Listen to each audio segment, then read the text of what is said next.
दोस्तों नमस्कार। मेरा नाम है मनीष कुमार सिंह और आप देख रहे हैं 4 PM महाराष्ट्र। आपका बहुत बहुत स्वागत करता हूं।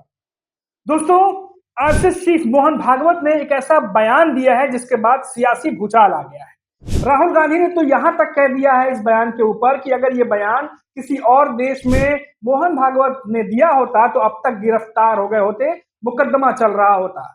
और वहीं मल्लिकार्जुन खड़गे ने, जो कांग्रेस के बड़े नेता अध्यक्ष, उन्होंने भी एक बात कही है और कहा है कि अगर ऐसे बयान मोहन भागवत देते रहे तो देश में घूमना फिरना तक मुश्किल हो जाएगा। आखिर क्या कहा है मोहन भागवत ने, क्यों कांग्रेस ने आक्रामक तेवर अपनाया हुआ है, इस वीडियो में विस्तार से चर्चा करेंगे। तो दोस्तों, सबसे पहले शुरुआत करते हैं मोहन भागवत के उस बयान की जिसके बाद सियासी भूचाल या यूं कहें हड़कंप आया हुआ है। मोहन भागवत ने हाल ही में ये कहा कि जिस जिस दिन रामलला की प्राण प्रतिष्ठा हुआ था उसे ही एक सच्चा स्वतंत्र माना जाएगा कि स्वतंत्रता उसी दिन मिली, सच्ची स्वतंत्रता। इस बयान के बाद सियासी भूचाल आ गया है। इसके बाद राहुल गांधी ने आक्रामक तेवर अपनाते हुए कहा है कि जो 1947 में जो आजादी मिली, जिसके लिए लोगों ने अपनी जान दी, कुर्बानी दी, क्या वो सच्ची स्वतंत्रता नहीं थी? अगर इस तरीके के बयान मोहन भागवत किसी और देश में दिए होते तो अब तक गिरफ्तार हो जाते, मुकदमा चल रहा होता। राहुल गांधी यही नहीं रुके दोस्तों। राहुल गांधी ने मोहन भागवत पर जबरदस्त हमला करते हुए उन्होंने कहा कि बहुत सारे लोग जो है, जो कांग्रेस से जुड़े हुए लोग हैं, उनकी कुर्बानी दी गई।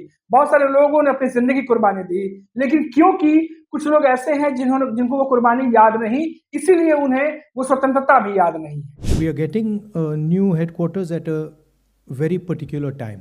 I think it's quite symbolic that yesterday the chief of the RSS said that India never achieved independence in 1947.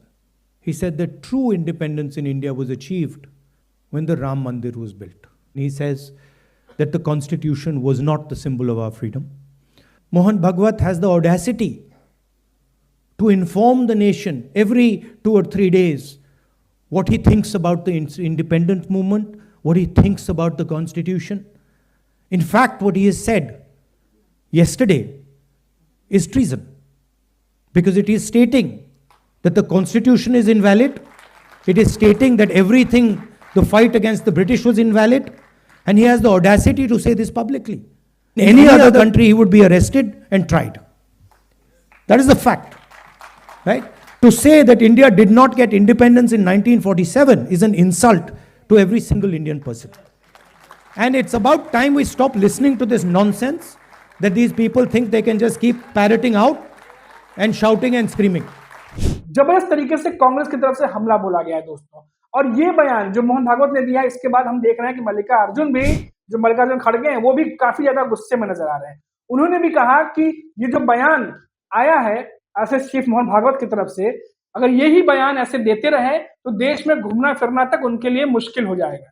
यही नहीं रुके मल्लिकार्जुन खड़गे, उन्होंने भी ये बात कही कि देश में 1947 में जो आजादी मिली थी, उसके बाद जिस तरीके से लोगों ने कुर्बानी दी, इतना लंबा संघर्ष चला, क्या वो बीजेपी के नेताओं को याद नहीं रहता या आरएसएस के लोगों को याद नहीं रहता? एक तरीके से उन्होंने ओवरऑल तरीके से ये बोला कि क्योंकि इन लोगों ने कुर्बानी नहीं दी इसलिए उन्हें ये बातें याद नहीं रहती है।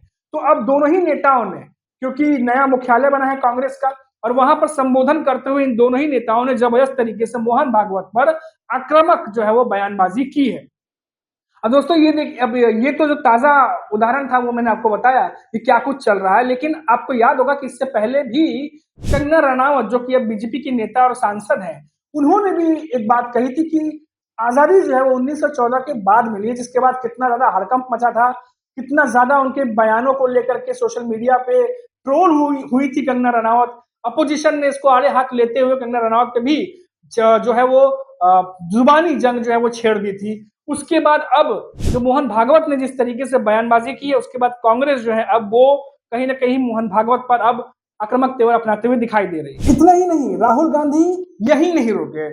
कांग्रेस का नया मुख्यालय था, तमाम जो कांग्रेस के कार्यकर्ता हैं, सीनियर नेता हैं, सब मौजूद थे, और राहुल गांधी ने इस हमले के बाद दूसरा हमला जो किया वो किया ईवीएम को लेकर के। राहुल गांधी ने कहा कि ये जो लड़ाई हम लड़ रहे हैं, ये लड़ाई सिर्फ एक आदमी के खिलाफ नहीं है। अब ये लड़ाई हर एक उसके खिलाफ है, स्टेट के खिलाफ है, एक तरीके से जो चीजें चल रही है उसके खिलाफ है। इसका उदाहरण उन्होंने ईवीएम को लेकर के दिया। राहुल गांधी ने कहा कि उन्होंने बहुत पहले ही ये बात कही थी कि महाराष्ट्र में जो इलेक्शन हुआ उसमें कुछ न कुछ तो गड़बड़ है। इस बात को लेकर उन्होंने आशंका जताई थी। अब राहुल गांधी ने उन्हीं बातों को दोबारा दोहराया है और उन्होंने कहा कि महाराष्ट्र में जिस तरीके से इलेक्शन हुआ, वो इलेक्शन ही कहीं न कहीं ये साबित करता है कि कहीं न कहीं कुछ न कुछ गड़बड़ है। इस बात को लेकर के उन्होंने अपने नेताओं को भी जो है वो चेताया। ईवीएम को लेके आपको पता ही होगा कि काफी समय से बात चल रही है। हरियाणा चुनाव के बाद से महाराष्ट्र के चुनाव हुए, उस समय भी ईवीएम की बात चल रही थी। हालांकि अब महाराष्ट्र की जो क्षेत्रीय पार्टियां हैं वो ईवीएम के मामले पर अब कहीं ना कहीं अब जो है उस तरीके की गर्मी नहीं दिखाई दे रही जो पहले दिखाती थी। लेकिन राहुल गांधी वापस से ईवीएम की बात जो है वो दोहरा रहे हैं। अब ईवीएम को लेके कांग्रेस आगे क्या स्ट्रेटेजी बनाएगी, क्या नहीं बनाएगी, लेकिन राहुल गांधी ने साफ तौर पे कहा है कि उन्हें भरोसा नहीं है चुनाव आयोग पर और ना ही जो प्रणाली चल रही है उस पर। और ये लड़ाई जो है कांग्रेस की, राहुल गांधी की, हम सबके खिलाफ है। तो ये तमाम बातें जो है राहुल गांधी ने की हैं। यानी कुल मिलाकर राहुल गांधी और मल्लिकार्जुन खड़गे ने जिस तरीके से बयानबाजी की है, ये बीजेपी सरकार या यूं कहें जो जिस तरीके से चुनाव हुए उन सबको सवालों के कटघरे में खड़ा किया है।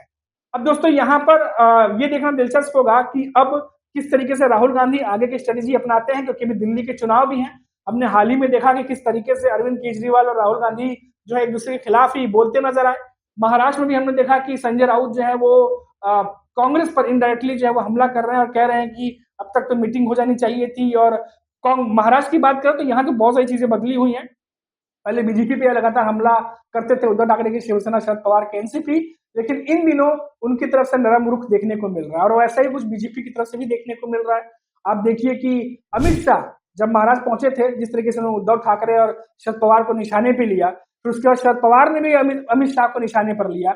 ये वाले वाक्यों को, इंसिडेंट को अगर हम साइड करें तो उसके अलावा जितनी भी चीजें चल रही थी महाराष्ट्र में, उसमें सिर्फ अपोजिशन तारीफ कर रहा था, इधर बीजेपी के नेताओं की तरफ से भी तारीफ किए जा रहे थे और दोनों ही तरफ से सॉफ्ट कॉर्नर दिखाई दे रहा था। लेकिन महाराष्ट्र की सियासत में इन दिनों जो है वो कभी छांव कभी धूप वाली स्थिति बनी हुई है और इन सबके बीच में आज प्रधानमंत्री नरेंद्र मोदी भी महाराष्ट्र पहुंच रहे हैं और नौसेना में 3 युद्धपोत जो है वो शामिल किए जाएंगे, जहां पर वो पहुंचेंगे और ये तमाम चीजें जो है आप तक हम खबरें आप तक पहुंचेंगी।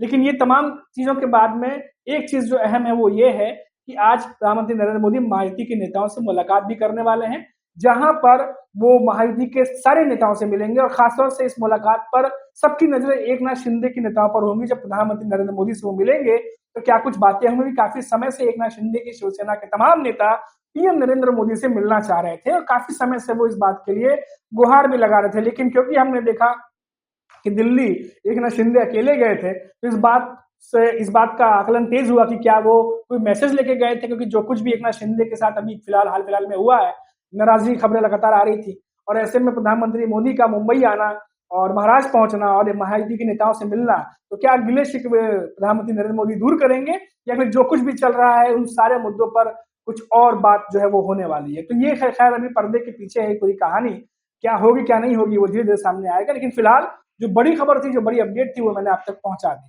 अभी के लिए इतना ही। आप देखते रहिए 4 PM महाराष्ट्र। नमस्कार।